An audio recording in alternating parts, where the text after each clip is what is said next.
दोस्तों, आज की इस वीडियो में आज बातें सुप्रसिद्ध गज़ल गायक एवं पार्श्व गायक पंकज उधास की। ना गजरे की धार, ना मोतियों के हार, ना कोई। ये आवाज़ और इस आवाज़ की धार जिसके सहारे हर जज्बे ने किया सिंगार। जी हाँ, ये आवाज़ पंकज उधास की है। पंकज उधास जिनकी आज की ये वीडियो होने वाली है। मोहब्बत, इनायत, करम। 1980 का दौर होगा जब बहुत चुनिंदा लोग गज़लें सुना करते। जिनकी गज़लें सुनी जाती वो नाम थे मेहंदी हसन, गुलाम अली अख्तर। गज़लों के शौकीन उर्दू भी समझते थे, या यूं कहें कि उर्दू की समझ रखने वाले ही गज़ल का शौक़ रखते थे और उनका अपना क्लास हुआ करता। मगर 1980 में गज़ल के एक क्षितिज पर एक आवाज़ उभरी। मार्केट में गज़ल का एक एल्बम आया, आहट। ये वाकई में वो आहट थी जिससे क्लासिस से मासिस की ओर गज़ल का सफ़र शुरू हुआ। पंकज उधास के इस एल्बम ने संगीत के बाज़ार में धूम मचा दी। इस प्रसिद्धि का सबसे बड़ा कारण है शायरी। पंकज उधास ने ऐसी गज़लें चुनी जो बहुत आसानी से आम संगीत प्रेमी की समझ में आ जाए। कोई आहट ना सदा है। 1980 में आहट की कामयाबी के बाद 1981 में पंकज उधास की गज़लों का दूसरा एल्बम आया, मुकर्रर। और फिर कामयाबी का ये सिलसिला जारी रहा। छम छम करके कहते हैं ये पायलिया के बोल। 1982 में तरन्नुम, 1983 में महफिल, 1984 में Pankaj Udhas live in royal Albert hall, 1985 में नायाब और 1986 में आफरीन। पंकज उधास की गज़लें हर गली मोहल्ले, नुक्कड़ चौराहे, रेस्टोरेंट, होटलों में गूंजने लगी। चांदनी रात में चांद के सामने रुख से पर्दा।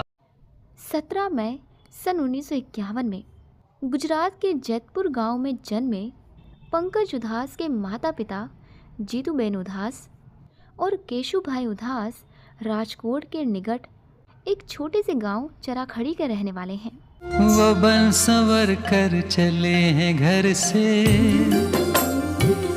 पंकज उधास के दोनों बड़े भाई निर्मल उधास और मनहर उधास संगीत की दुनिया में परिचित नाम है। पंकज का रुझान भी गायन के क्षेत्र में ही है। इसे देखते हुए ये परिवार मुंबई आ बसा।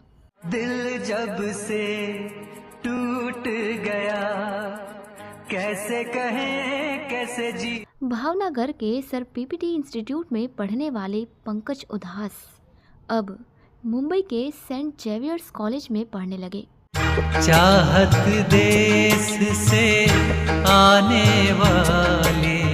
पहले राजकोट के संगीत नाट्य एकेडमी में पंकज उधास तबला बजाना सीख चुके थे और अब मुंबई में साइंस की डिग्री हासिल करने के बाद मास्टर नवरंग के शिष्यत्व में उन्होंने भारतीय शास्त्रीय संगीत का अध्ययन शुरू किया। ऐसा घर चाहिए मुझको। गज़ल की दुनिया में आने से पहले पंकज उधास को पार्श्व गायन का मौका मिल चुका था। कामना इस फिल्म के लिए नक्श लायलपुरी का लिखा गीत उन्होंने उषा खन्ना के संगीत निर्देशन में गाया।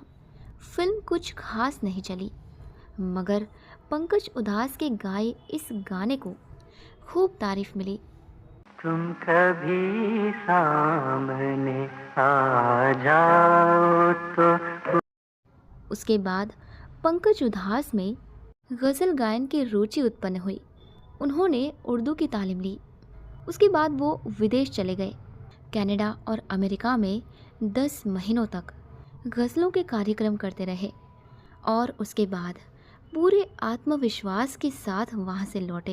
मत कर इतना गुरूर, सूरत पे है हसीना, मत कर। चंचल चंचल आँखें हैं, भोली भाली बातें हैं।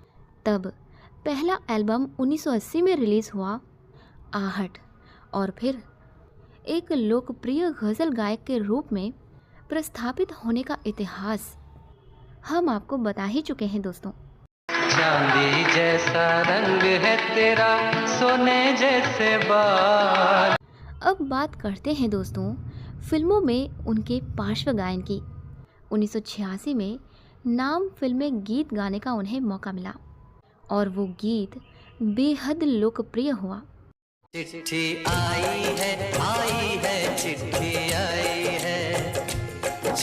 1990 में घायल फिल्म के लिए स्वर सम्राज्ञी लता दी के साथ गाने का अवसर उन्हें प्राप्त हुआ और वो डुएट भी बेहद पसंद किया गया। तेरे बिना जीना भी है क्या जीना है, तेरे बिना जीना। पार्श्व गायन के साथ साथ पंकज उधास दोस्तों कुछ फिल्मों में पर्दे पर भी दिखाई दिए। वो फिल्में थीं साजन, जिए तो जिए कैसे, ये दिल लगी, नाम और फिर तेरी कहानी याद आई। हम सब जानते हैं कि पहले संगीत प्रेमियों को घर में ग्रामोफोन पर बजाकर सुनने के लिए एलपी या ईपी रिकॉर्ड्स खरीदने पड़ते। फिर ऑडियो कैसेट्स का ज़माना आया और उसके बाद सीडी यानी कॉम्पैक्ट डिस्क। 1987 में पंकज उधास का गज़लों का एल्बम शगुफ्ता पहला ऐसा एल्बम था जो कॉम्पैक्ट डिस्क के रूप में बाज़ार में आया। एक और उनकी गाई गज़लें मशहूर तो थी ही, उनके गाए गीत भी लोकप्रिय होते गए। पंकज उधास का गाया एक और फिल्मी गाना 1994 में हिट हुआ। फिल्म का नाम था मोहरा। ना कजरे की धार, ना मोतियों के हार, फिर भी कितनी सुंदर हो।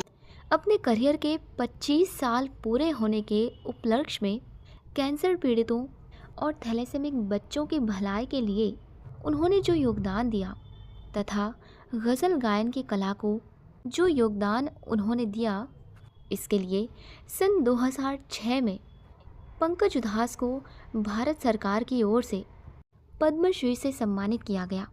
चुपके चुपके सखियों से वो बातें करना। इसके अलावा पुरस्कार एवं सम्मान की एक लंबी फहरिस्त है, जिनमें प्रमुख हैं 1985 में केएल सहगल अवार्ड, 1994 में radio lotus award for outstanding achievement, 1996 में इंदिरा गांधी प्रियदर्शनी अवार्ड, 1999 में भारतीय विद्या भवन यूएसए अवार्ड, 2001 में वोकेशनल रिकग्निशन अवार्ड, 2003 में दादा भाई नौरोजी मिलेनियम अवार्ड और सन 2006 में कोलकाता का प्रतिष्ठित कलाकार पुरस्कार।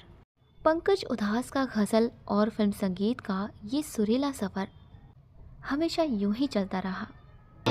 तुम आए जिंदगी में तो बरसा। 26 फरवरी 2024 यानी सोमवार को दोस्तों सुबह तकरीबन 11 बजे ब्रीच कैंडी अस्पताल में पंकज उधास का निधन हो गया। पंकज उधास इस दुनिया को हमेशा के लिए छोड़ के चले गए। ये लंबे समय से बीमार चल रहे थे। कई दिनों से उनकी तबीयत ठीक नहीं चल रही थी और काफ़ी ज़्यादा अपने जीवन को लेकर संघर्ष कर रहे थे। पंकज उधास के डेथ के बाद दोस्तों पूरी फिल्म इंडस्ट्री और पूरा म्यूज़िक जगत शॉक में आ गया है। वही जिंदगी, वही मरहले, वही कारवा, वही रास्ते। वही जिंदगी, वही मरहले, वही कारवा, वही रास्ते, मगर अपने अपने मकाम पर कभी तुम नहीं, कभी हम नहीं, क्या हुए वो दिन।